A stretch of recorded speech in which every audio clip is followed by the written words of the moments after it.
짐 콜린스가 한 얘기 중에 아주 좋은 얘기로 리더는 정말 진정한 리더는 좋은 일이 있을 때 창을 통해 다른 사람을 보고 네. 나쁜 일이 있을 때 거울을 통해 나를 본다 이렇게 얘기를 했거든요. 야, 예, 멋진 그러니까 말이다. 예, 뭔가 잘못됐으면 내가 무엇인가 잘못됐을 것이고 내가 바꿀 것이 무엇이 있을까라고 거울을 봐야 된다는 얘기예요.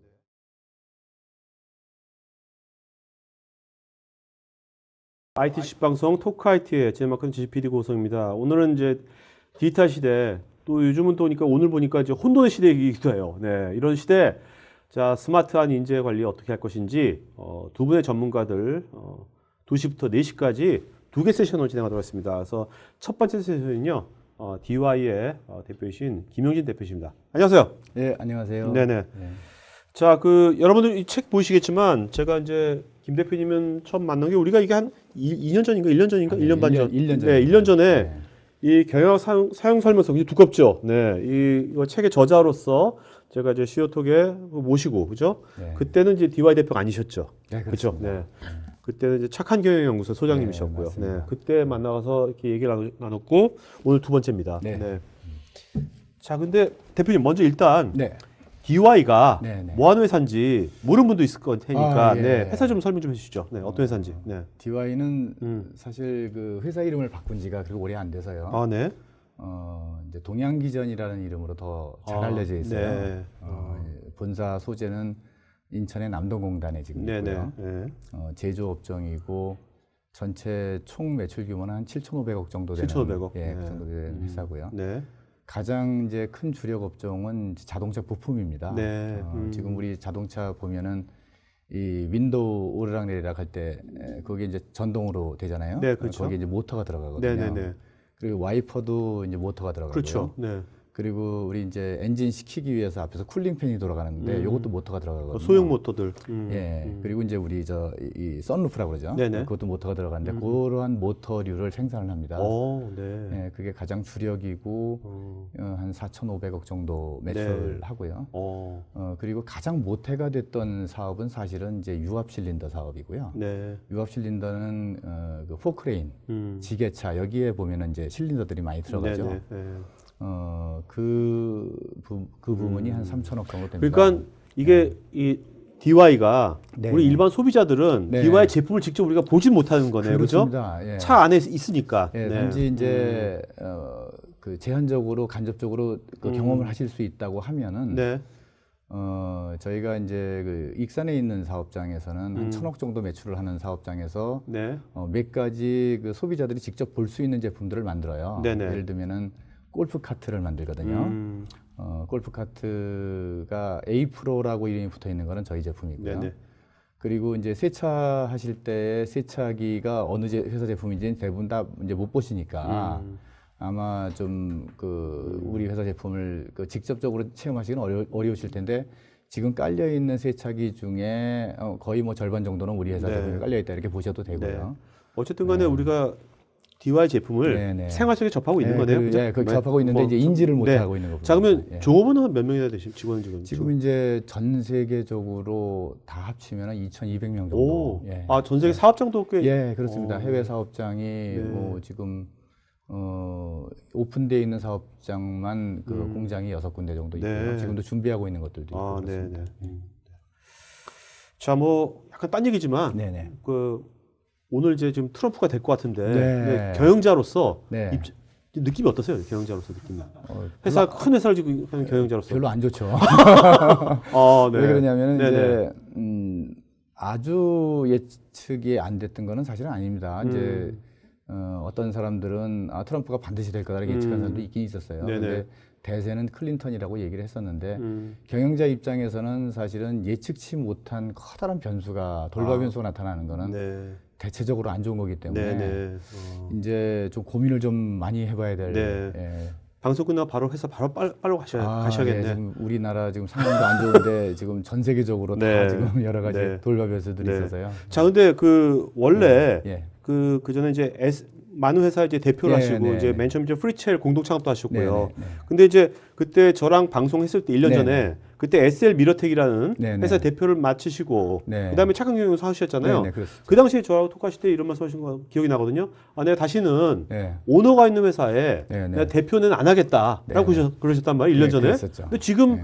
동양기전 그것도 오너가 그죠? 네, 꽤 네. 오래된 30몇 년도 회사지 않습니까? 네, 네, 네. 오너가 있는 회사에 지금 또 대표를 하시잖아요. 네. 이게 왜 지금 왜 밥벌이가 안 돼서 지금 대표를 하신 겁니까? 왜 대표가 다시 되신 제가 겁니까? 뭐 약속을 뒤집은 셈이 됐는데요. 네, 네, 네. 사실은 이제 오너 회사의 대표를 안 하겠다라고 얘기했다기보다는 제가 지향하고 꿈꾸고 있는 이제 경영, 저는 그걸 착한 경영이라고 부릅니다만 네, 그 착한 경영을 실현하는 거를 우리나라의 오너 기업에서 하는 것은 더 이상 내가 기대하지 않겠다라는 뜻이 좀 있었고요. 네네.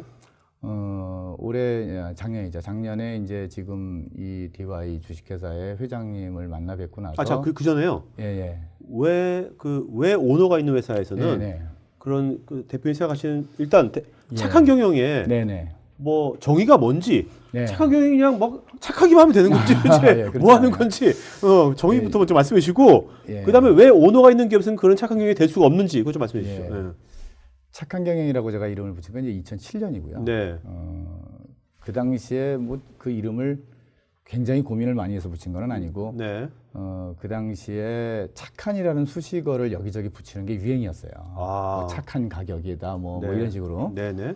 그러다 보니까 바른 경영, 참 경영이라는 뜻으로 이름을 좀 붙이고 싶었는데 나름대로 그때 유행어도 좀 그렇고 네. 이 운율도 적절한 것 같고 그래서 네네. 착한 경영이라고 이름을 붙였어요. 제가 그거를 이제 혼자서만 갖고 있을 때는 별로 문제가 안 됐는데 나중에 이제 바깥으로 나와서 사람들하고 착한 경영이라는 거를 이제 공유를 하기 시작하니까 네. 사람들이 착하다는 뜻을 그냥 이렇게 선하다. 그렇죠. 그냥 선한 걸로만 받아들이는 거예요. 아니면 좀 약간 순진하기만 하다. 예, 그렇죠. 이제 때로는 너무 나이브하다. 뭐 예, 이럴 수도 있잖아요. 그리고 뭐 어떤 분들은 뭐 착하게만 해서 돈을 벌어? 그렇죠. 뭐 이렇게 이제 얘기를 하시는 분들도 계셨고요. 근데 저는 이제 그 착한 경영이라는 개념을 이렇게 이제 나름대로는 정의를 하고 있는 겁니다. 우리 이 한자로 보면 착할 선자 있잖아요. 네네. 그게 사실은 이제 좋을 선자인데 그 선이라는 것이 사실은 완전하다는 뜻에 가깝거든요. 완전하다. 그래서 예를 들면 뭐 도가라든가 네. 아니면 하다못해 뭐 그 다른 종교들 뭐 성경에도 그런 말씀이 나옵니다만은 이 선이라는 것이 하늘의 뜻, 세상의 이치와 가장 합일이 됐을 때 선하다 이렇게 보통 이제 얘기를 한단 말이죠. 네네네. 그런데 이 선이라는 것이 가만 보면 두 가지로 이제 나눠진다고 저는 생각이 들어요. 하나는 그야말로 선한 겁니다. 그러니까 굿니스예요, 굿니스. 우리는 그 이제 선의, 선행 뭐 이런 식으로 이제 착할 선자를 쓸 때 그렇게 쓰거든요. 근데 또 하나의 의미가 있어요. 또 하나는 최선을 다한다. 뭐 선전을 했다. 아, 그렇죠. 이럴 때는 그게 착하다는 뜻이 아니거든요. 그거는 엑설런트의 뜻입니다. 네네. 그러니까 다시 말하면은 이 세상의 이치와 합일이 됐다라는 것은 선하기도 하지만 탁월하기도 하다 이 뜻이거든요. 그러니까 사실은 선하다와 탁월하다는 같은 겁니다. 네. 동전의 앞뒷면이죠. 결국은 선하면 탁월해지는 거죠. 근데 우리는 이제 그 고리가 끊어졌어요. 네. 이 고리가 끊어진 거는 결국은 세상이 돌아가는 이치에서 우리가 뭐가 어긋난 거거든요. 우선 하나는 우리가 이 인간의 존엄성을 인정하지 않고 인간 존중을 하지 못하면 어긋나는 겁니다. 네네. 그렇죠. 그리고 세상의 모든 탁월함이라는 것이 시차를 두고 오랜 기간에 걸쳐서 점진적으로 일어나게 돼 있는데 그거를 눈앞에 있는 이익을 쫓아가면서 단기적인. 그러면은 어긋나는 거죠. 네. 그리고 탁월함이라는 것이 기본적으로 단기적인 이타심에 의해서 장기적인 이기적인 목적을 취하는 것인데 네네. 단기적으로 이기적으로 움직이게 되면 이것도 이치에서 벗어나는 거거든요. 그래서 이제 그런 의미에서 저는 선함이라는 것, 선한 의도, 선한 행동을 탁월함으로 연결시키는 부분을 저는 이제 착한 경영이라고 그러니까 뭔가 네. 이렇게 선한 의도를 갖고 있는 네. 그런 사람들을 예. 잘 모아서 예. 그걸로 탁월한 어떤 실적을, 예, 성과를 그렇습니다. 만들어내겠다. 네, 결국 그거네요. 탁월해지는 겁니다. 아, 네. 네. 가장 탁월한 것이 오케이. 가장 선한 것이 가장 탁월한 것을 증명하는 네. 것. 자, 근데 거죠. 그것이 그런 경영이 네. 왜 오너 기업에서는 왜 안 된다는 겁니까? 저도 오너인데 작은 회사지만 안 된다라는 거보다는요. 네. 이렇게 보는 게 맞을 것 같아요. 우리나라의 이제 그 산업화 역사가 굉장히 짧습니다. 네네. 짧은데 실제로 그 어떤 회사의 이 패러다임이라고 볼 수도 있고요. 어떤 회사의 멘탈 모델이라고도 볼 수 있는 그 회사를 지배하는 사고 방식이 있습니다. 그게 이제 문화로도 연결되죠. 그래서 그 회사에서 발휘되는 리더십도 거기에 영향을 받고요. 네. 그리고 그 리더십에 영향을 받기 때문에 구성원들도 그런 방식으로 행동을 합니다. 그래서 이 방식이 한번 굳어지게 되면 다른 방식으로 바꾸기가 굉장히 어렵습니다. 네. 실제로 패러다임이나 멘탈 모델이 다른 쪽으로 움직여 갈 때 리더십의 극적인 체인지가 있어야만 된다라는 것이 거의 뭐 정설이거든요. 네네. 근데 우리나라는 산업화의 역사가 너무 짧아서 이전에 우리나라의 성공 공식으로 우리나라의 대부분의 기업들의 성공을 가져다 줬던 방식이 중간에 바뀔 사이가 없었어요. 아, 고쳐가자 버렸구나. 네, 그렇습니다. 세상은 변했는데 네, 이미. 그리고 이 기간이 짧다 보니까 리더십도 바뀌지 못했습니다. 네. 그때 리더분들이 아직도 다 리더시거든요. 결국은 이제 그러다 보니까 기존의 우리나라 기업들의 성공 공식, 우리나라의 그 기업들을 성장시켰던 방식이 이제 바뀌어야만 새로운 방식으로 움직일 수가 있는데 이 기회를 제가 기존 이제 회사에서는 찾을 수가 없었다 그런 말씀이고요. 네. 그래서 이제 어느 회사를 들어가더라도 상황은 비슷하기 때문에 이 기존의 이제 기업의 오너 기업에서는 아마도 내가 승부를 걸기 어려울 것이다 이런 이제 생각을 했었던 거죠. 자, 근데 DY는 예. 그 왜 1년 만에 네, DY 대표가 되신 거지 않습니까? 올해 3월달 주총에서 이제 예, 대표 그렇습니다. 선임되신 건데 예, 그렇습니다. 어떻게 DY는 어떻게 들어가신 거예요? 이제 뭐 스토리를 말하자면 좀 긴데요. 네, 짧게, 네, 짧고 진하게. 이제 예전 그 SL 미러텍에서의 이제 성공 사례가 그 당시에 이제 그 협력사, 네. 협력사들의 그 현대기아차하고 GM코리아 협력사죠. 거기서 이제 공유가 되면서 거기서부터 이제 이 그 DY하고 이 인연을 맺게 됐고요. 네. 서로 그냥 알고 지내는 사이로 인연을 맺게 됐다가 이제 작년에 제가 이제 회장님하고 네. 같이 말씀을 나누면서 회장님께서도 본인의 생각을 계속 이어서 경영을 할 수 있는 사람을 찾고 계셨고요. 네. 저도 사실은 제가 생각하는 경영을 펼쳐야 되는 그런 이제 운동장을 찾고 있었는데 그 니즈가 잘 맞은 거죠. 사실 저는 이제 그때 회장님하고 말씀 나누면서 뭐 깜짝 놀랐습니다. 우리나라에 이런 분이 지금 계신가? 창업자신 거죠? 네, 예전 그렇습니다. 동양기전의 창업자. 네, 그렇습니다. 네. 38년 지금 된 회사인데요. 그분 연세도 지금 70이 넘으셨겠네요. 네, 70살 되셨습니다. 네. 그런데 경영 세습을 안 하시겠다고 아주 이른 시기에 선언을 하셨고요. 그리고 회사의 목적이 이윤 추구가 아니고 사회에 기여하는 거다라고 정의를 내리셨고, 그리고 윤리 경영, 정도 경영을 철저하게 실천을 하셨고, 그리고 그야말로 인간 존중 경영을 계속적으로 실천하기 위해서 노력을 하시면서 결국은 이 회사가 노조가 3번 생겼다가 자발적으로 다 없어지고 지금은 이제 그 근로자 대표하고 경영자 대표가 한 달에 한 번씩 모여서 거의 모든 현안을 같이 논의하는 네네. 이런 이제 구조로 돼 있고요. 그리고 회사의 이제 그 이익도 그 일정 부분 이상이 나는 이익에 대해서는 거의 35% 정도의 이익의 35%를 그거를 이제 구성원들에게 다 네. 배부를 하는 거를 네. 지금 이제 15년 전부터 이미 실시를 하고 있어요. 야. 이익 공유제라고 하죠. 이런 경영들을 아들들도 전혀 경영에 참여 안 시키고요. 3분 계신데요. 네. 뭐 다들 바깥에 계세요. 이게 뭐 친인척이 거의 없다고 보시면 됩니다. 이렇게 그리고 뭐 본인도 사실은 뭐 지금까지 땅 한 평을 사본 적이 없다고 얘기하실 정도로 아주 네네. 검소하고 그런 이제 그 생활을 해오셨고요.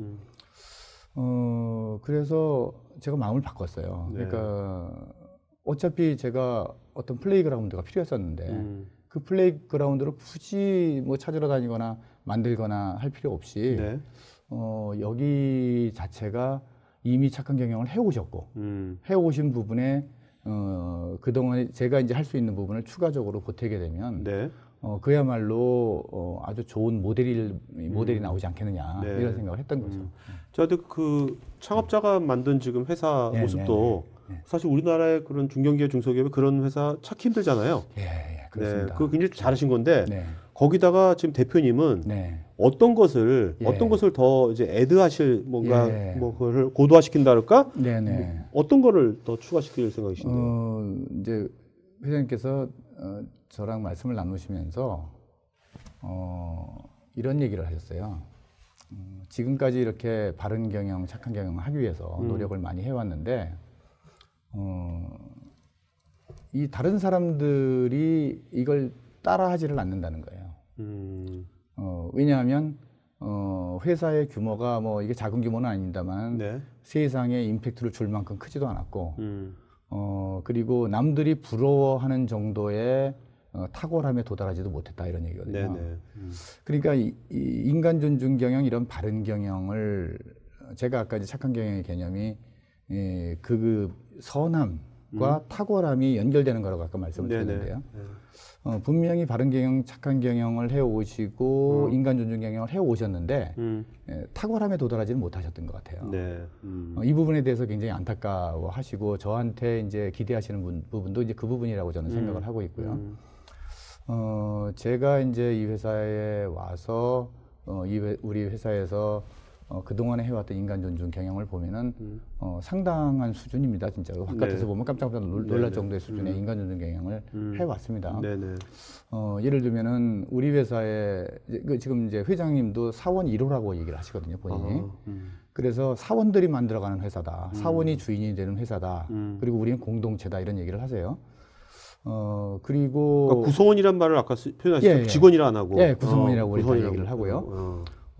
그리고 이제 그 뭐라고까지 말씀하시냐면은 만약에 능력만 있다면은 뭐 문지방 넘을 힘만 있어도 회사를 다니게 만들고 싶다. 네. 뭐 이런 정도의 얘기를 이제 하신단 말이죠. 그리고 그걸 실천하기 위해서 많은 노력을 지금 해 오셨는데 이제 그 회사의 그럼 이직률이 예. 굉장히 뭐 다른 회사에 비해서 굉장히 낮겠네요. 뭐 없다고는 볼 수 없고 이제 어느 정도는 있습니다만 비교적 낮은 편이고요. 네. 특히 이제 특이한 점은 나갔던 사람이 다시 돌아와요. 오. 네, 재입사자들이 굉장히 많은 네. 아주 특이한 점이고요. 아마 이제 바깥에 나갔을 때 아마 이 회사만한 그런 일터가 없다는 생각이 좀 네네. 있는 것 같아요. 오늘 이 방송 듣고 또 DY 앞으로 많은 인재들이 또 몰리는 거 아니에요, 또? 그렇게 되면 참 네네. 감사하죠. 네네. 예. 그래서 이제 그렇게 인간 존중을 해 오셨는데 저는 이제 인간 존중의 버전이 두 가지가 있다고 생각하거든요. 네.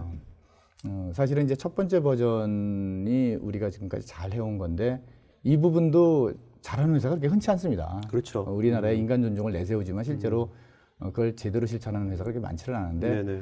첫 번째 버전의 인간 존중은 인간의 존엄성에 기반한 겁니다. 그야말로 인간은 존엄한 존재고 그래서 우리가 존중해야 되고 네. 내가 대접받기를 원하는 대로 남을 대접하는 것. 우리가 그 뭐 고금동서를 통해서 인간의 지혜가 축적된 뭐 인간관계 황금률이라고 하잖아요. 이거를. 네네네. 그 부분에 입각해서의 인간 존중으로 따지면은 우리 회사는 굉장히 잘 돼 있다 이렇게 보셔도 될 것 같아요. 그런데 이 부분에 이제 인간 존중은 보통의 경우 이제 회사가 성장하는 과정에서 경영자가 구성원들에게 계속 이렇게 무엇인가를 베풀어주는 시혜의 성격이 좀 강해요. 네네.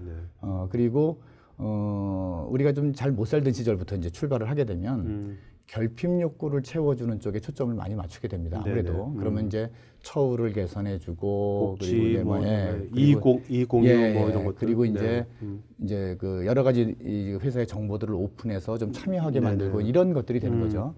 그러면 베푸는 사람과 베푼 것에 혜택을 보는 사람으로 이렇게 나눠지게 되거든요. 네네. 그리고 이거는 이제 회사에서는 비용 증가의 원인이 되기도 합니다. 실제로 그걸 하려면 회사가 이제 돈이 드는 거죠.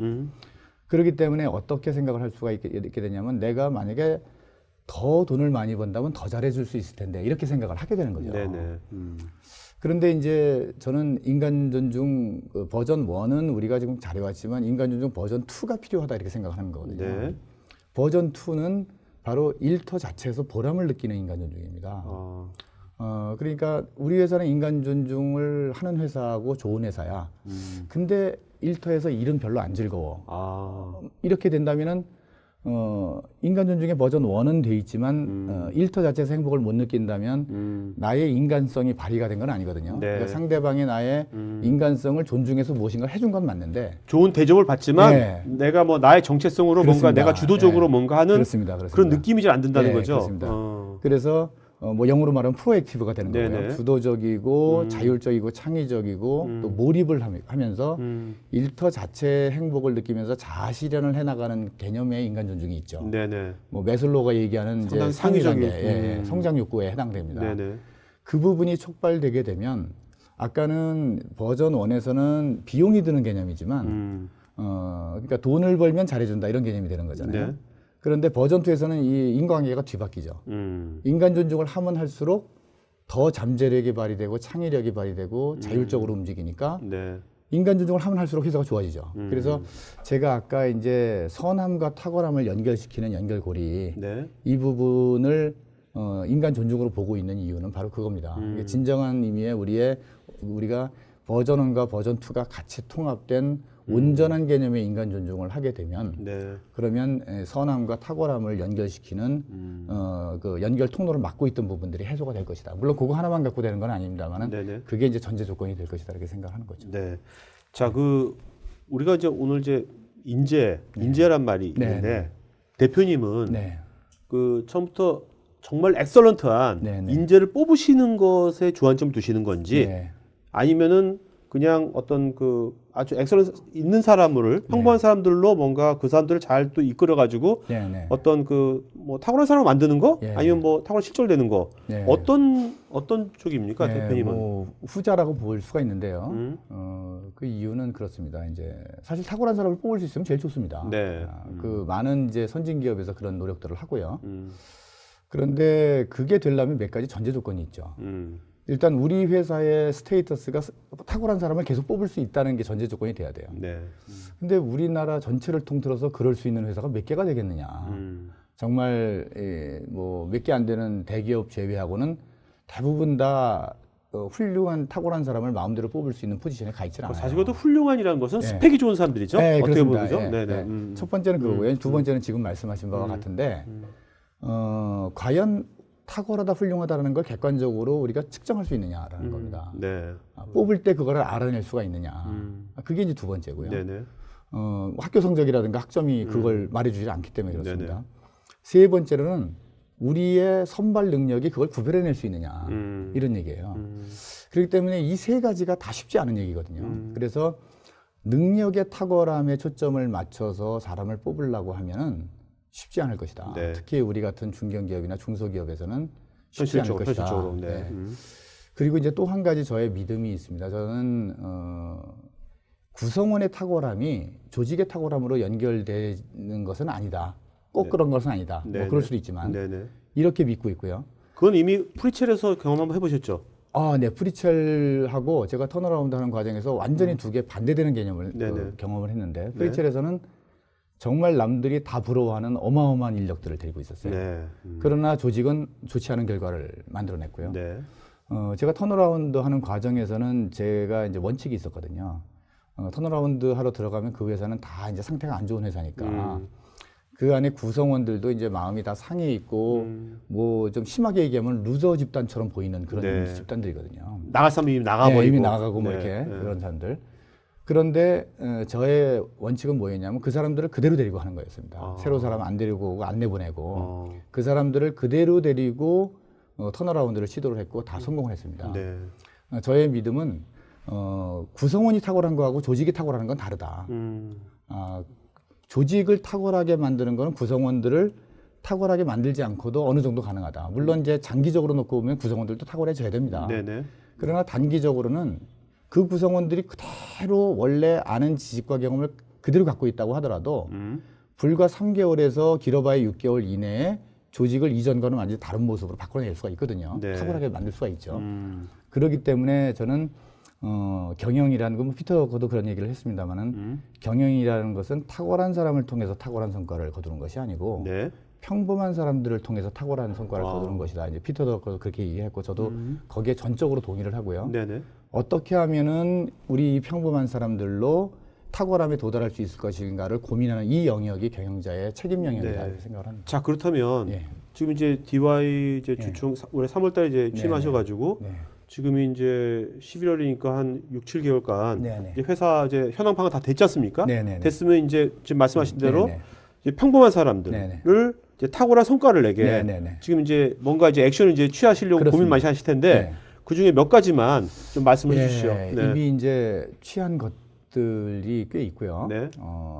가장 중요한 건 뭐 조치라는 것이 어디 가서 무엇을 팔고 무엇을 뭐 사고 네네. 뭐를 배치를 바꾸고 이런 걸로 이렇게 우리가 생각하기 쉬운데 사실 그런 건 아니고요. 네네. 왜 탁월한 사람들이 모인 집단이 탁월함에 도달하기가 쉽지 않은가? 어떻게 하면 평범한 사람들이 탁월해질 수 있는가의 첫 번째의 키포인트는 저는 공유 목적이라고 생각합니다. 공유 목적. 아, 공유 목적. 왜냐하면 조직이라는 것이 협력 체계거든요. 우리가 만약에 협력 체계가 전제가 되지 않는다면 조직을 만들 이유가 하나도 없죠. 만약에 각각의 사람들이 각각 열심히 일한 다음에 일한 결과를 모아서 조직의 성과가 나온다고 하면 굳이 복잡하게 조직을 만들 필요가 없어요. 다 각자 일하다가 한 달에 한 번씩 모여서 집계만 하면 됩니다. 근데 우리가 한 공간에서 일하고 공장을 짓고 이렇게 하는 거는 각자 일하는 것보다 협력을 했을 때 훨씬 더 큰 결과가 나오기 때문이거든요. 그래서 조직은 기본적으로 협력 시스템입니다. 그 협력 시스템이라는 건 전제 조건이 목적이 같아야 된다는 겁니다.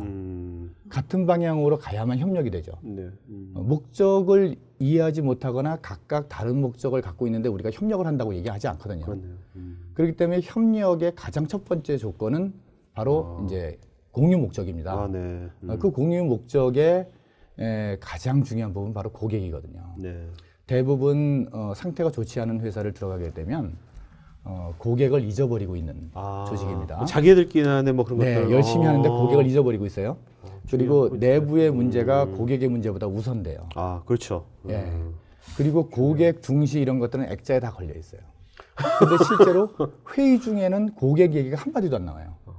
실제 액자에 걸려 있는 게 중요한 게 아니고 회의 중에 계속 주고받는 대화 속에 나오는 단어가 그 사람의 행동을 결정하거든요. 그렇죠. 근데 거기에서 고객, 품질, 이런 만족 이런 말들은 하나도 안 나오고 언제까지 뭐 했어, 왜 안 했어 이런 얘기만 나오거든요. 그렇죠. 이거 언제까지 했고 뭐, 네, 뭐 네. 일정은 어떻게 돼? 네, 뭐. 그렇습니다. 그래서 내부지향적인 그런 사고를 이제 고객지향적으로 바꿔주는 겁니다. 그리고 거기에 공유 목적을 셋업하고 거기에 초점을 맞추게 하는 거죠. 네, 네.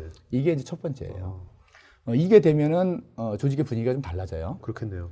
근데 이렇게 한다고 해서 사람들이 공유 목적에 헌신하느냐? 그렇지 않아요. 네. 그동안 관성이 있으니까 또. 예, 그것도 그렇지만 일단 조직의 이제 규모가 크기 때문에 예를 들어서 두세 사람이서 모여 있을 때는 공유 목적 갖고 얘기하면 다 맑게 알아듣고 다 움직입니다. 별로 어려울 게 없어요. 모든 사람들이 다 수평적 소통을 할 수가 있거든요. 그렇죠. 그런데 조직이 벌써 이제 뭐 100명, 1000명 이렇게 가버리면 그러면 어려워져요. 사람들이 협력을 안 하는 이유는 협력의 의지가 없어서가 아니고 협력을 할 마음은 굴뚝 같은데 나름대로의 방법을 협력하는데 협력 결과가 안 나오는 거죠. 그러니까 예를 들면 이렇게 보시면 될 것 같아요. 자, 이제 축구를 합니다. 축구를 하는데 골을 넣어 이렇게 얘기했어요. 네. 골 넣는 게 축구의 목적입니다. 그리고 아무것도 규칙이 없어요. 그러면 사람들은 정말 싸울 거예요. 네. 치고받고 싸울 겁니다. 아마도. 뭐 손으로 잡는 사람도 있고. 그렇죠. 자, 그래서 규칙이 필요합니다. 그런데 모든 규칙을 다 정해놨어요. 그래서 누구는 반드시 어디로 뛰어야 되고 몇 발짝을 뛰어야 되고 누구한테만 패스를 해야 되고 이렇게 정해놨어요. 그럼 그것도 축구가 안 될 겁니다. 그렇죠. 결국은 이제 극단과 극단 사이에 어디선가에 규칙이 필요하다는 얘기거든요. 그래야만 이제 게임이 됩니다. 규칙이 너무 없으면 싸움판이 되고 규칙이 너무 많으면 재미가 없어지는 거죠. 기업도 똑같거든요. 결국은 중요한 건 협력 규칙입니다. 우리 조직이 이제 공유 목적을 위해서 협력을 해야 되겠는데 네. 알아서들 협력해 갖고는 안 되는 거죠. 협력 규칙을 만들어줘야 돼요. 근데 그 규칙이 너무 복잡하고 뭐 매뉴얼처럼 돼도 안 된다. 네, 그러면 안 되는 거죠. 그리고 그게 없으면은 각자의 방법으로. 제가 이제 얼마 전에 인도를 갔다 왔는데요. 인도의 길거리에 이 교통이 정말 거의 전쟁터입니다. 도대체 이 사람들이 왜 이렇게 운전을 이렇게 할까? 이렇게 이제 생각을 하다가 예전에 뭐 토마스 홉스가 얘기한 얘기인가요? 그게 만인을 위한 만인에 대한 투쟁 뭐 이런 거 있잖아요. 그렇죠. 그런 것처럼 협력 규칙이 약하게 되면 사람들은 전체 대상을 전부 적으로 알고 다 투쟁을 하게 되는 거죠. 각자 도생. 각자 도생을 하는 거죠. 현재 우리나라처럼. 예. 근데 협력 규칙이 강해지면 강해질수록 이제 룰이 생기면서 그런 부분들이 이제 그 훨씬 더 완화가 되죠. 그렇게 본다면 조직도 똑같습니다. 조직도 이 경영자가 실적에만 계속 몰입을 해서 목표 달성을 계속 독려를 하게 하고 그리고 협력 규칙에 대해서 등한시하게 되면 직원들은 각자의 방법으로 투쟁을 하면서 네. 자기만의 성과를 위해서 노력을 하죠. 협력이 다 깨져나가는 겁니다. 네. 그런데 모든 것들을 경영자의 의도대로 하기 위해서 모든 걸 디테일까지 다 만들어서 규정과 절차로 정해놓으면 네. 이제는 창의력이 다 죽어버리고 시키는 일만 하거든요. 그렇기 때문에 이 중간에 어디선가에서 끊어줘야 돼요. 가장 단순하고 간단하고 구성원들이 이해하고 실천할 수 있으면서도 협력이 저해되지 않는 경계선이 있을 겁니다. 네. 그 경계선을 찾아야 돼요. 그 경계선에 맞는 원칙을 만들어서 그 원칙을 이해하고 원칙대로 움직일 수 있도록 해주는 거. 그러니까 너무 세부적인 매뉴얼이 아니라 어떤 원칙. 그렇습니다. 원칙입니다. 그 원칙대로 움직이게 하는 것이 아주 중요하죠. 네네네. 이게 이제 두 번째고요. 네. 세 번째는 성과에 초점을 맞추도록 하는 겁니다. 사람들이 이제 성과라는 얘기를 들으면 되게 불편해하거든요. 그렇죠. 왜냐하면 우리는 성과 그러면 갑자기 평가받는 것 같고 인사평가가 생각나고 뭐 이렇게 월말에 마감에 쫓기는 거 생각나고 뭐 이렇게 되지 않습니까? 우리나라에서 이 성과라는 것이 좀 잘못 받아들여져 있다고 저는 생각을 하는데요. 성과와 실적을 헷갈리고 있는 거거든요. 성과와 실적은 분명히 다르죠. 제가 이제 책에서도 써놨습니다만은 네. 이렇게 보시면 될 것 같아요. 원인 행위가 있단 말이죠. 뭔가를 했어요. 원인 행위가 있고 원인 행위가 성과를 만듭니다. 성과가 실적을 만들어요. 이렇게 인과관계가 이어지는데 이 사이사이는 전부 다 이 리드 타임이라고 그러죠. 이 시간 갭이 있어요. 네. 원인 행위가 바로 성과를 만들어내는 것도 아니에요. 그런 경우도 있지만 대부분의 경우는 조금 있다가 성과가 나오죠. 네. 이 성과가 조금 있다가 실적이 나와요. 그래서 이 사이사이가 이렇게 시간 갭이 있는데 많은 리더 경영자들이 실적에 초점을 맞춰요. 월말 목표, 매출, 매출, 손익. 예, 그렇습니다. 자, 예를 들어서 이제 재고를 줄여야겠다라고 만약에 이제 재고 목표가 세워졌어요. 그러면 재고를 20% 감축하는 목표가 딱 세워졌습니다. 이거는 실적이거든요. 네. 그러면 재고가 감축되는 실적은 뭐 때문에 달성되는 거냐면 성과가 나와서 달성되는 겁니다. 네. 그러면 뭐가 성과냐 하면 프로세스가 더 빨라진 겁니다. 리드 타임이 짧아지고 프로세스의 속도가 빨라지면 이 사이에 잠겨 있는 재고들이 줄죠. 네.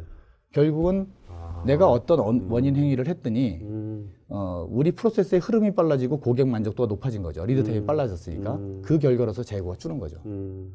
그러니까 경영자는 성과에 초점을 맞춰야죠. 네. 우리의 흐름을 빠르게 했는지 고객을 만족시켰는지 리드 타임을 짧게 했는지 그러면 실적은 저절로 나오죠. 네네네. 그런데 실적에 초점을 맞추는 경영자가 실적을 막 밀어붙인단 말이에요. 네. 그러면 이제 그 구성원들은 어떻게 하느냐? 아까 말씀드린 이 성과 말고도 재고 수준을 낮추는 방법은 많거든요. 단기적으로 편법 같은 걸 써가지고. 네, 그렇습니다. 협력업체로 재고를 다 떠넘겨요. 그렇죠.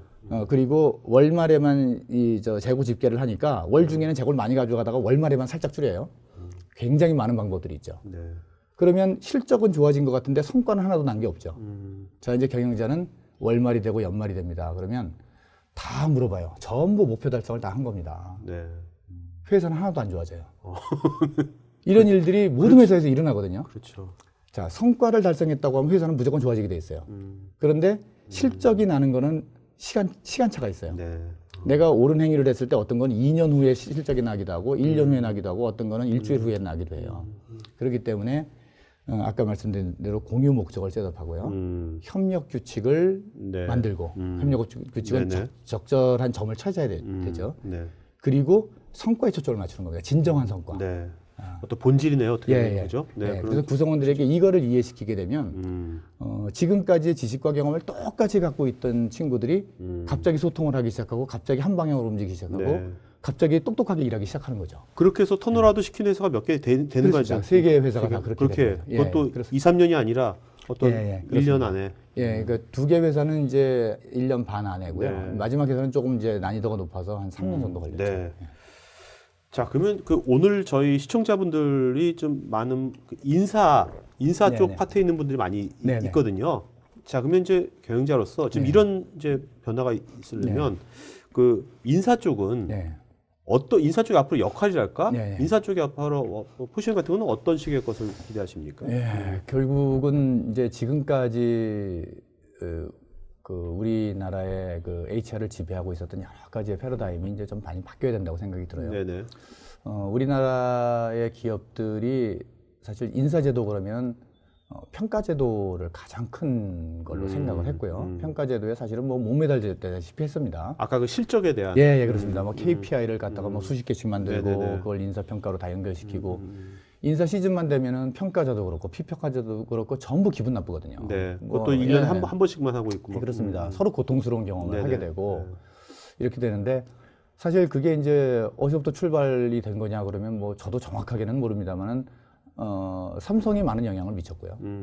삼성이 이제 아주 강한 그런 그 이 평가 제도를 이제 지향을 했었고 네. 그 삼성은 지위의 영향을 받았었죠. 네. 어찌 보면은 지금 우리가 그 사용하고 있는 HR의 그런 제도와 패러다임이 그 지위의 재결치 시대로부터 비롯된 게 아닌가라는 생각도 좀 있어요. 네. 그런데 놀랍게도 그 인사평가에 아주 엄격했던 그 아이콘인 그 지위가 지금 평가제도를 없앤단 말이죠. 이제. 네. 그리고 지위뿐만이 아니고 많은 회사들이 그쪽으로 지금 움직여 있거든요. 그렇게 본다면은 인사에서 사람을 보는 관점이라는 것이 이미 뭐 X 이론, Y 이론 같은 거는 논쟁이 이미 끝난 거기 때문에 제가 더 이상 뭐 얘기를 할 필요도 없겠습니다만은 경쟁에서 협력으로 바뀐 거다라고 저는 생각이 들어요. 아, 경쟁에서. 예, 각각 열심히, 그러니까 똑똑한 사람 뽑아서 각각 열심히 하는 것, 그리고 개별적으로 평가를 해서 누가 잘했는지를 줄 세우고 하위를 걸러내고 상위를 그 보상을 하는 네네. 이런 체제에서 어떻게 하면은 강한 조직, 협력 조직을 만들 것인가, 네. 어떻게 하면 집단 지성을 발휘하게 만들 것인가, 여기에 이제 초점을 맞추는 쪽으로 변화를 하는 것이 아닌가라는 생각을 좀 네네. 하거든요. 그렇게 본다면은 우리가 이제 인재상을 보는 것도 바뀌어야 되는 것이죠. 개별적으로 무슨 능력이 있다, 점수를 뭐가 얼마를 땄다, 어학 능력이 있다 없다, 예전에 고가가 얼마였다. 네. 이것이 과연 중요한 것이냐. 그리고 그것이 실제로 그 사람의 역량을 정확하게 측정을 하고 있는 것이냐. 이제 의문이 들 수밖에 없어요. 네네. 오히려 회사의 공유 목적을 정확하게 이해하고 그쪽 방향으로 가는 사람. 저는 목적을 이해하고 목적을 수행하면서 게으르게 일하는 사람이 무지무지하게 생산성 높게 바쁘게 일하면서 목적이 아닌 쪽으로 가는 사람보다 몇백 배 훌륭하다고 저는 보고 있거든요. 네네네. 그걸 이제 영어로는 이펙티브라고 하지 않습니까? 이펙티브한 사람이 필요한 거죠. 이펙티브한 사람이 조직의 공유 목적의 방향으로 가고 네. 협력 규칙을 이해하고 그거를 시행하면서 그걸 기반으로 해서 자기의 주도성과 창의성을 발휘를 하고 그렇죠. 그리고 아까 말씀드린 성과에 초점을 맞추는 거죠. 네. 그 성과에 초점을 맞춰야만 조직 전체의 목적 달성에 기여하게 되니까. 그래서 그런 사람들은 자기가 하는 일을 정확하게 이해하고 방향성도 이해합니다. 네. 그리고 또 한 가지 학습을 할 줄 알죠. 이런 사람들이 인재다 이렇게 보여지거든요. 그럼 뭔가 이게 조직의 구성원들이 이제 뭐 연말에 누가 뭐 몇몇 사람이 이렇게 평가하고 그런 게 아니라 네. 구성원들이 평소에도 계속해서 뭔가 소통하고 네, 네. 뭔가 그런 어떤 인프라 같은 것도 네, 회사가 이제 돼 있어야 되겠네요. 네, 그죠? 그렇습니다. 같이 커뮤니케이션하고 예, 예. 이해하고. 제가 턴어라운드 하는 과정에서 얻었던 경험은 금전적인 거, 처우 이런 것들하고 비교할 수 없을 정도의 사람들의 보상이 성장이었다는 것을 제가 깨닫게 됐어요. 각 개인의 성장. 네, 개인이 자아 실현을 하고 인정을 받고 한 단계 높은 성장을 하고 또 끊임없이 학습을 하고 하는 이 부분이 실현이 되게 되면 더할 나위 없이 큰 보상을 받았다고 느끼는 경향을 봤었거든요. 네네. 그렇게 본다면은 인사에서도 이 부적격자를 걸러내거나 아니면 무임승차자를 걸러내는 이런 쪽에 초점을 맞추기보다는 사람들을 어떻게 하면 지금보다 한 단계씩 더 성장을 시킬 것인가. 네네. 저는 이제 인간의 자존감이라는 게 있지 않습니까? 왜 하다못해 우리가 가정 들어가 가지고 와이프가 옆집 남편하고 비교하면 막 기분 나쁘고 그날 싸움 나잖아요. 네네. 우리 아이들한테도 근데 사모님도 그 비교하세요 이렇게? 안 하죠 요새는. 네네. 요새는 아닙니다. 네네. 예전에 모르겠어요. 그 아이들도 비교를 당하면 똑같은 일이 일어나죠. 네네. 그러면 우리의 인사 제도가 끊임없이 비교를 시키는 것이 아니냐는 거죠. 너 옆에 애보다 일 못했어. 너 뭐 옆 부서보다 일 못해서 너희 부서는 옆 부서보다 못해. 전부 내부적으로 비교를 하는데 우리가 경쟁할 대상은 바깥에 있는데 우리는 내부에서 경쟁을 시키고 있거든요. 그러면 무엇이 비교 대상이 돼야 되느냐? 다른 사람, 다른 부서 상대방이 아니고 나의 과거, 나의 이전 모습이 비교 대상이 돼야 된다는 겁니다. 네. 그렇기 때문에 다른 부서, 다른 사람에 비해서 우월해요. 어떤 사람이, 네. A라는 사람이. 근데 이 사람은 계속 그 상태에서 머물러 있습니다. B라는 사람은 다른 사람보다 우월하진 못해요. 근데 이 사람은 이전의 자기보다 계속 나아져요. 누가 인재냐라는 겁니다. 저는 후자를 인재라고 보는 거죠. 네네. 끊임없이 성장하고 끊임없이 학습하고 이전의 자기의 모습을 경쟁의 대상으로 삼아서 그거보다 한 발씩 계속 나아가는 사람. 이거는 능력이 복리로 불어나거든요. 네. 복리의 이 위력이라는 게 대단하지 않습니까? 네, 그렇죠. 학습과 성장이 복리로 일어났을 때 그 사람이 궁극적으로 그 사람이 리더가 되는 거거든요. 네네. 그런 사람을 리더로, 그러니까 인재로 봐야 된다라는 생각입니다. 네. 자, 요즘 뭐 마지막으로 이제 질문들이 받아야 될 것 같은데 마지막으로 요즘 이제 그 리더십 있지 않습니까? 네네. 리더십이 이제 우리나라도 그렇고 네. 지금 전 세계적으로도 이제 리더십에 네. 야, 어떻게 저런 사람이 리더가 되지 하는 것도 보이고. 네. 근데 이제 일단은 우리 오늘 기업이니까 네네. 요새 세대들도 젊은 세대 디지털 세대지 않습니까? 이제 그 기업의 리더십은 네. 어떤 식으로 이제 변해야 된다고 보시는 거예요? 네. 참 어려운 문제입니다. 리더십은 뭐 누구도 쉽게 정의할 수 있는 부분은 아닌데요. 네. 예전에 이제 어떤 분이 저한테 이런 걸 이제 질문을 한 적이 있어요. 이 대표님은 회사도 여러 개 뭐 경험하시고 턴어라운드 하시고 해서 이번에 새로 경영 책임을 맡으셨으니까 지금은 마음이 되게 편하고 수월하시겠어요? 이렇게 이제 질문을 하는 거예요. 네네. 그래서 제가 전혀 아니라 그랬어요. 전혀 아니고 두렵다 그랬습니다. 저 걱정되고 두렵습니다. 그래서 깜짝 놀라는 거예요. 어떻게 그렇게 경험이 많으신데 그러냐. 그래서 저는 제가 이 경영을 맡았을 때 어떤 것도 그렇게 두려움을 느끼지 않은 적이 없었고 지금 새로운 처음 보는 사람을 처음 만났을 때도 제가 긴장을 하지 않은 적이 없습니다.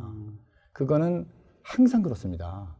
그런데 달라진 게 분명히 있는데 그거는 이 책임이 있기 때문입니다. 이렇게 말씀을 드렸어요. 네. 그러니까 경영자도 두려워요. 회사 옮기면 똑같습니다. 저도 회사 옮길 때마다 걱정되고 두렵고 해요. 단지 이제 예전보다 조금 더 낫게 하는 부분은 분명히 있겠죠. 네. 그런데 그럼에도 불구하고 무엇인가 하는 것은 바로 책임이 있기 때문이거든요. 그래서 경영자, 리더, 우리 국가의 리더뿐만이 아니죠. 네. 제일 중요한 게 뭐냐 그러면 저는 책임이라고 생각해요. 네. 그러니까 책임이 있기 때문에 예를 들어서 난파선에서 선원들이 막 우왕좌왕할 때 선장이 키를 딱 잡고 꼼짝도 안 하는 건 선장이 안 무서워서가 아니거든요. 선장도 무섭죠. 그런데 선장은 책임이 있기 때문에 그걸 하는 거거든요. 그래서 지금 국가의 위기라든가 모든 부분에 있어서 리더십의 위기의 가장 본질은 일단은 책임의 실종이다라고 저는 이제 보는 거고요. 근데 그 책임이라는 것이 그냥 뭐 내가 책임을 져야 되겠다고 해서 수행되는 건 아니고 이 책임이라는 거는 아주 깊은 자기 성찰로부터 저는 비롯된다고 생각해요. 그렇기 때문에 리더는 책임에 대한 이 막중한 책임을 이해하고 그걸 받아들이고 그걸 엄중하게 받아들이고 수행하기 위해서 노력하는 것뿐만이 아니고 거기서 자기가 어긋나거나 네. 잘못되거나 하는 것들을 끊임없이 들여다볼 수 있는 자기 성찰 능력 이게 있어야 된다고 생각합니다. 짐 콜린스가 한 얘기 중에 아주 좋은 얘기로 리더는 정말 진정한 리더는 좋은 일이 있을 때 창을 통해 다른 사람을 보고 네. 나쁜 일이 있을 때 거울을 통해 나를 본다 이렇게 얘기를 했거든요. 야, 멋진 그러니까 말이다. 뭔가 잘못됐으면 내가 무엇인가 잘못됐을 것이고 내가 바꿀 것이 무엇이 있을까라고 거울을 봐야 된다는 얘기고요. 네. 우리가 좋은 일이 일어났을 때는 누구에게 공을 돌리고 누구를 칭찬해주고 해줄까 이렇게 한다는 얘기거든요.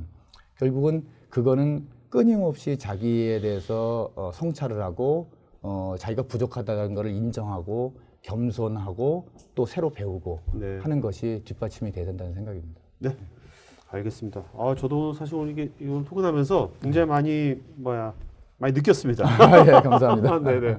좋은 시간. 자, 이제 그 질문 질문들 많은데 그래도 이제 대표님 네. 답변을 좀 이렇게 좀 짧고 진하게 해주시면 좋겠어요. 많은 질문들이 그렇게 있어가지고요. 하겠습니다. 네네. 자, 홍성우님, 인사에 대한 공정성이 과연 시스템 도입으로 어느 정도 해소될지 항상 궁금했었는데요. 주관적인 평가 없이 객관적 관리만으로 성과 지표를 만들 수가 있을까요? 어려운 얘기인데요. 저는 평가는 시스템이 하는 것이 아니다라고 생각합니다. 네. 평가는 리더가 하는 거죠. 네. 시스템은 그걸 도와줄 뿐이죠. 실제로 많은 회사에서 시스템을 정교하게 만들고 있지만 그 평가 시스템 없이 그냥 개인한테 평가를 하라고 하고 이번에는 시스템을 통해서 해보라고 하면 결과가 같게 나와요. 네. 사람들은 이미 주관적으로 자기 나름대로 평가를 하고 있는 겁니다. 네네. 그리고 시스템을 거꾸로 맞추는 경향이 있죠. 그렇기 때문에 이 인사 시스템이 평가를 해준다라는 믿음에서 벗어나야 되는 거죠. 네. 평가는 사람에 대한 평가는 사람만이 할 수 있는 거죠. 네. 시스템은 그걸 도와주는 툴이다 알겠습니다. 이렇게 보는 게 맞는 것 같습니다. 자, 전지훈님하고 김대웅님하고 비슷한 질문이신 것 같은데 그 지원부서에 대한 성과 관리 어떻게 하고 있는지 궁금합니다. 김대웅님도 BPO 회사에서 근무하고 있는데 운영 중심 회사에서는 구성원들에게 어떤 성과를 강조해야 할까요? 운영 중심이라는 게 무슨 어떤 실적이 어떤 스텝 조직 같은 거 아니겠습니까? 그러니까 이제 지원 객관적인 성과 측정이 안 되는 네네. 부서를 얘기를 네네. 하시는 것 같아요. 사실 이제 지금 말씀하신 부분도 결국은 KPI 중심의 평가라는 걸 전제 조건으로 지금 하고 계시는 거거든요. 네. 그런데 이 코칭과 성장 중심의 평가로 만약에 우리가 전환할 수 있다면 이 문제는 이제 해결이 되죠. 네. 그래서 저는 그쪽으로 저도 고민을 하고 있고요. 아직 답을 못 냈습니다만 그렇죠. 많은 분들이 그런 쪽으로 좀 이 생각을 전환하셔서 많은 시도를 해 보시기를 좀 바라고요. 그리고 또 하나는 이제 지원부서 같은 경우 스태프부서 지식 근로자의 그 경우에는 이제 피터 드러컨 그런 얘기를 했습니다. 타율이 중요한 게 아니고 장타율이 중요하다 이렇게 얘기했어요. 네. 그러니까 단타를 10개 치는 것보다 홈런을 한 2개 치는 것이 훨씬 더 나은 결과를 얻는다. 그렇기 때문에 이 성과 자체도 나는 이 원인 행위에서부터 맨 마지막에 실적까지 가는 리드 타임도 비교적 좀 길 뿐더러 네. 이 성과의 이 편차, 어떤 거는 굉장히 대박이 나고 어떤 거는 뭐 그냥 폐기가 될 정도로 형편없는 그런 결과가 나올 수 있는 것이 이 지원부서 스태프부서의 일이라고 한다면 지원부서 스태프부서가 좀 더 많은 시도를 하고 그 중에서 평범한 성과를 여러 개 얻는 거에 초점을 맞추지 말고 아주 탁월한 성과 몇 가지를 얻어내는 데 초점을 맞추면서 직원들하고 같이 그 리딩을 해나가시면 좋을 것 같습니다. 네. 자, 지금 질문 중에 오라클에 관련된 질문은 오라클 만약에 전문가 있으시면 거기다 답글로 달아주셔도 좋을 것 같아요, 지금요. 네. 그 김태식님, DY의 홈페이지를 보니까 채용 부분을 보자면 채용 공고, 채용 절차, 입사 지원서 작성, 전형 결과 조회 등을 다 볼 수가 있어서 굉장히 투명한 인사가 되고 있는 것 같은데요. 이런 부분은 대기업에서 하기가 힘든데 시행하는데 별 문제가 없는지요? 아직까지는 저희가 문제라고 생각하는 부분은 없었고요. 네. 저희는 이제 회사의 모든 정보가 다 구성원하고 공유가 돼야 된다고 생각을 하고 지금까지 그렇게 해왔습니다. 실제 저희 경영협의 한 달에 한 번씩 열리는 경영협의에서도 마찬가지고요. 그것을 우리가 뭐 감출만한 이유가 뭐 딱히 있는 것도 아닌데 공유 못할 이유는 이제 없다고 생각하고요. 네. 거의 모든 부분에서 다 투명성을 제고하기 위해서 노력을 합니다. 네. 자, 그다음에 송민수님께서 타 부서 간 업무 경계 바운더리 관리는 이미 부서장들이 하고 있지 않는지요? 구체적으로 어떤 협력 관계의 기준을 설정해야 한다는 것인지요? 예, 저게 이제 굉장히 어려운 문제죠. 저거는 많은 경영자들 숙제입니다. 예를 들면 이제 제이웰치 같은 경우에도 퇴임할 때 자기가 재임 기간에 제일 공들여서 했던 일은 바로 부서 간의 경계를 없애는 것이다 이렇게 얘기를 했어요. 네. 그 정도로 저게 이제 어렵습니다. 부서 간의 경계를 없애기 위해서 협력 규칙을 만들어야 되는 거죠. 네. 협력 규칙이 없을 때는 어떤 식으로 되냐면 각각의 부서의 KPI가 할당이 돼요. 예를 들면은 이런 거죠. 자, 원가 절감을 해야 되겠다 이거죠. 원가 절감 목표가 100억이 나왔습니다. 그럼 어떤 식으로 하죠? 구매 부서 불러, 뭐 여기 불러, 각각 불러가지고 너 얼마 할래, 얼마 할래, 얼마 할래 이렇게 되죠. 네네. 그럼 그 목표 가져간 그 부서들은 자기 목표에만 매달리거든요. 그런데 실제로 보시면 구매 원가를 절감하기 위해서 협력업체를 쥐어짰더니 품질이 나빠져요. 네. 자, 이거는 어떻게 할 거냐는 겁니다. 이거는 나중에 구매는 감당 안 하거든요. 저 뒤에서 감당합니다. 이렇게 한 부서의 행위가 조직이 커지면 커질수록 복잡하기 때문에 한 부서의 원인 행위가 자기의 성과는 개선하는 듯이 보이지만 네. 실제로 회사 전체를 망가뜨리거나 다른 부서에 피해를 주는 경우가 아주 다반사로 있어요. 네네. 그렇기 때문에 제가 아까 공유 목적에 초점을 맞추고 협력 규칙을 만들어서 그 규칙을 준수하도록 하라라는 것은 바로 그 얘기고요. 네. 가장 중요한 거는 부서 단위의 목적이 아니고 전체의 목적에 초점을 맞추도록 해야 되고요. 우리가 그거를 이제 경영학에서는 이제 전체 최적화, 부분 최적화 이렇게 이제 그 구분을 하는데 네. 회사 전체의 전체 최적화를 달성하기 위해서는 부분들이 희생을 해야 됩니다. 부분들이 자기의 목표에 매진을 하면 전체 최적화는 깨집니다. 이 부분에 대한 규칙을 어떻게 만들 것인가 하는 것이 바로 그 회사의 이제 수준이고 경영의 수준이고 역량이라고 봐야 되겠죠. 네. 자, 그다음에 김태근님께서요. 현재 저희 회사는 인간 존중에 대한 오너의 개념이 약합니다. 직원들이 느끼기에는 오너가 직원을 소모품처럼 생각하는 게 아닌가 하는 느낌도 드는데요. 오너도 직원을 감시와 관리의 대상으로 보고 서로 신뢰가 많이 떨어진 상황인데 경영진이나 인사기획 측면에서 신뢰를 회복해서 인간 존중을 이뤄나가는데 선행돼야 할 이슈는 무엇이 있을까요? 저건 이제 오너가 없어져야 되지 않나 이러면? 그 사실 뭐 격하게 말씀하셨습니다만은 저야 뭐 이 회사 직원이 아니니까 어느 정도는 일리가 있는 얘기고요. 이제 네. 실제 그 패러다임 전환과 관련돼서 제일 이제 권위 있는 책이 그 토마스 쿤의 그 과학혁명의 구조라는 네. 책 아니겠습니까? 네, 거기서도 패러다임은 반드시 사람이 바뀌어야만 바뀐다 이렇게 돼 있거든요. 네. 그러니까 어떤 한 사람이 어느 날 갑자기 개과천선을 해서 이전에 있던 패러다임을 전부 버리고 다른 쪽으로 움직이는 경우는 거의 없다고 봐야 되고요. 네네. 특히 기업의 경영자는 대부분 다 성공 경험을 아주 강하게 갖고 계신 분들이기 때문에 네. 그 성공 경험을 그렇게 쉽사리 바꾸지도 못할 뿐더러 그거를 아랫사람의 조언에 의해서 바뀐다? 이거는 거의 불가능하다고 봐야 됩니다. 그래서 저는 윗사람을 개과천선시키려는 노력을 하지 마라라고 얘기합니다. 그건 불가능해요. 불가능하고 아까 그 거울을 갖다 드리면 안 될까요? 거울을 보라고. 그렇게 바뀔 수 있으면 좋겠습니다. 대통령도 거울 많이 볼 것 같은데. 그래서 저는 두 가지를 조언을 하죠. 하나는 전체를 다 바꾸는 그런 그 리더를 변화시키는 건 어려우니까 네. 내가 맡고 있는 나의 영향력이 미치는 범위 안에서 그것을 행하라라는 거 하고 네. 그리고 또 하나는 나중에 본인한테 리더의 기회가 왔을 때 그것을 펼칠 수 있도록 열심히 연습하라. 이렇게 제가 조언을 드리지. 아주 현실적인. 예. 리더를 바꾸려고 시도하지 말아라고 말씀을 드립니다. 자, 김태훈님, 회사에서 필요로 하는 인재상이 스페셜리스트와 멀티플레이어 중 어느 쪽이 더 적합할까요? 이것도 이제 어려운 얘기죠. 우리가 그 스페셜리스트와 제너럴리스트 혹은 멀티플레이어 이렇게 이제 나눈 적이 많이 있었고 지금도 그렇게 많이 나누죠. 네. 그 얘기는 뭐냐면은 여러 부서를 경험을 하게 되면 멀티플레이어나 제너럴리스트가 되고 네. 한 부서에서 계속 한 줄로만 계속 성장을 하게 되면 스페셜리스트가 된다 이렇게 이제 얘기를 하게 되는 거겠죠. 네네. 근데 저는 약간 좀 생각이 달라요. 그 두 개는 통하는 겁니다. 그게 두 가지가 이게 양립이 돼가지고 이거냐 저거냐 트레이드 오프의 관계가 있는 것이 아니라고 생각이 들어요. 네. 저는 스페셜리스트이면서 제너럴리스트로 클 수 있다고 저는 생각을 해요. 여러 부서를 경험했으나 그 각각의 부서가 어떻게 협력하는지를 모르고 경험을 하면 여러 부서 경험해봐야 소용없다는 얘기거든요. 네. 그렇지만 한 부서에서 오랫동안 일을 하지만 나의 부서의 일이 어떤 식으로 이 조직 전체와 같이 조화가 돼서 흘러가고 우리 조직 전체의 목적이 어떻고 이 우리는 어떤 식으로 협력을 하고 있고라는 부분을 이해하면서 자기 부서의 일에 집중을 하게 되면 제너럴리스트의 경험도 같이 쌓을 수가 있다고 그런 보기 자세, 때문에 열린 자세. 예, 그래서 전체를 보는 그 시각 그리고 회사 전체의 목적에 초점을 맞추고 아까 제가 말씀드린 대로 협력 규칙과 성과에 초점을 맞추는 쪽으로 계속 훈련을 해나가면 네. 한 부서에서 계속 일한다고 하더라도 얼마든지 멀티플레이어나 제너럴리스트로 성장할 수 있다고 생각합니다. 좋은 말씀이십니다. 그 지금 말씀하신 멀티플레이어가 여러 부서를 일을 하는 것이 아니라 그죠? 예. 네, 네. 저는 지금까지 그 전환 배치를 어마어마하게 실행을 한 회사 중에 제너럴리스트 리더를 많이 키웠다는 회사를 본 적이 없어요. 정호수님, 단기 프로젝트를 자주 수행하는 인원에 대한 관리는 어떻게 하는지요?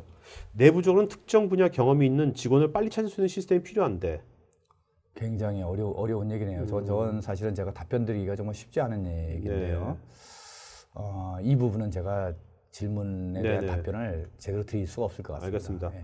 자, 그다음에 그 이동구님, 어느 회사나 어느 라인에 속하는가에 따라 인재 여부가 판단되는 경향이 있습니다. 대표님은 이런 회사들의 문화를 어떻게 하면 변화시켜서 공정한 성과 체제로 갈 수 있다고 생각하시는지요? 예, 너무 난이도가 높은 질문이셔가지고 저의 역량을 좀 초과하는 질문들이 나오는데 사실은 이제 여기에 대해서 답변을 한 가지 드린다면 저는 인재를 판단하는 기준 중에 하나가 현상 유지와 운영을 잘하는 사람을 인재라고 보지 말라라고 얘기합니다. 네. 그거 보상해 줄 필요가 없다라고 생각합니다. 저는 개선을 하는 사람, 이전보다 나아지는 데에 기여하는 사람이 인재고 보상의 대상이다라고 보는 거죠.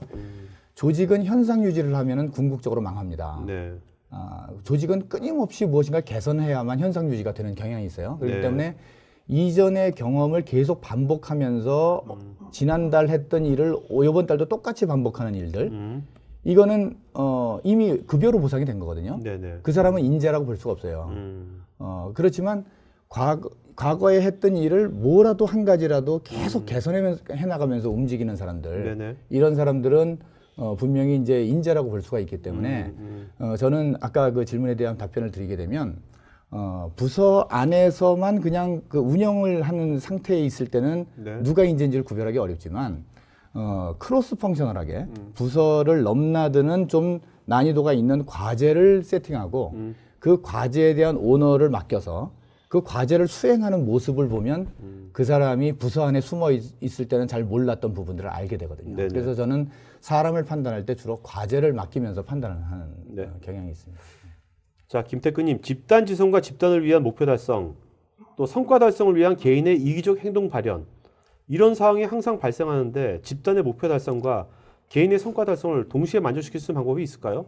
저게 되면 이제 리더의 내공이 상당 수준에 올라가는 그렇게 리더십에서 가장 어려운 부분이 저 부분이거든요.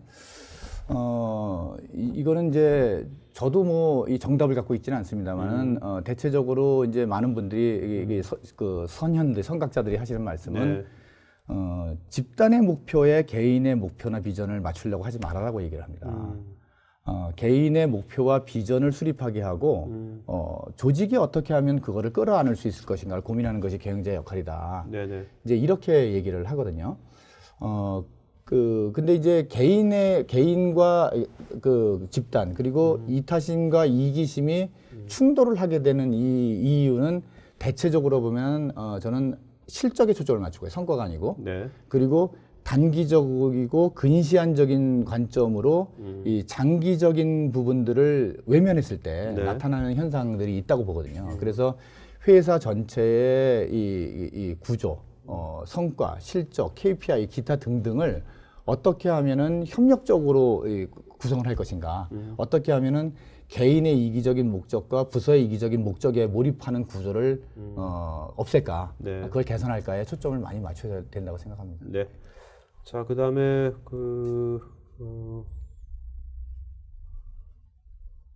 정호수님, 돈 잘 벌어오는 특정 본부장이 인사 쪽의 경영 지원과 날선 대립을 할 경우 인사 쪽의 현명한 대처 방법은 무엇이 어떻게 해야 될까요? 이제 제글치도 자기가 사람과 관련돼서 가장 큰 고민을 했을 때가 정말로 탁월한 성과를 거두는데 회사의 핵심 가치와 다른 방향으로 가는 사람을 두고 고민을 했다고 얘기를 하거든요.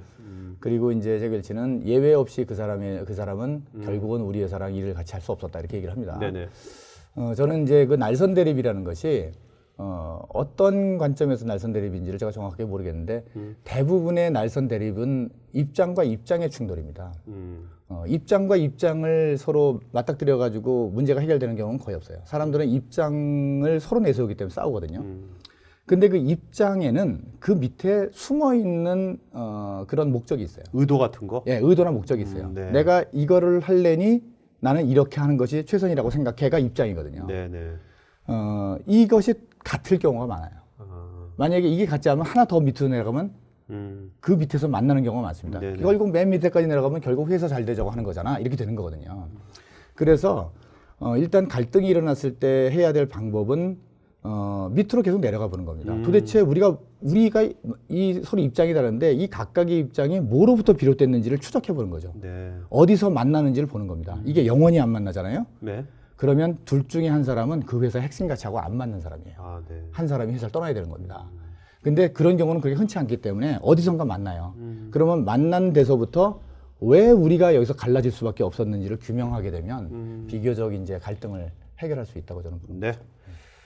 자, 그 대표님, 네. 오늘 그 질문 여기 회색한 부분이 여기 보면 저 보이시나? 회색한 부분 좀 보이십니까? 네, 그 네. 이 네, 분이 네, 네. 질문한 분들이거든요. 네, 네. 그래서 요 질문 괜찮았다. 두 분을 좀 골라주시죠. 두 분 이름을 좀 불러주시죠. 네, 두 네. 분이요? 예. 아이고. 예. 자, 여러분들 그 대표님이 질문자 보는 동안에 여러분들 지금 보면 질문들에 여러분들도 답글을 달 수 있습니다. 지금 여러분들 다른 분들 질문에 나는 이런 거 의견들 답글 기능이 생겼기 때문에 답글을 달아주시면 서로 간에 이제 여기 같이 커뮤니케이션 할 수 있으니까 여러분들 같이 서로 나는 이렇게 생각한다 의견 답글 달아주시는 그런 문화를 오늘부터 만들어 나가도 좋을 것 같아요. 네. 한번 처음부터 브라우징을 한번 해주시면. 네네네. 예.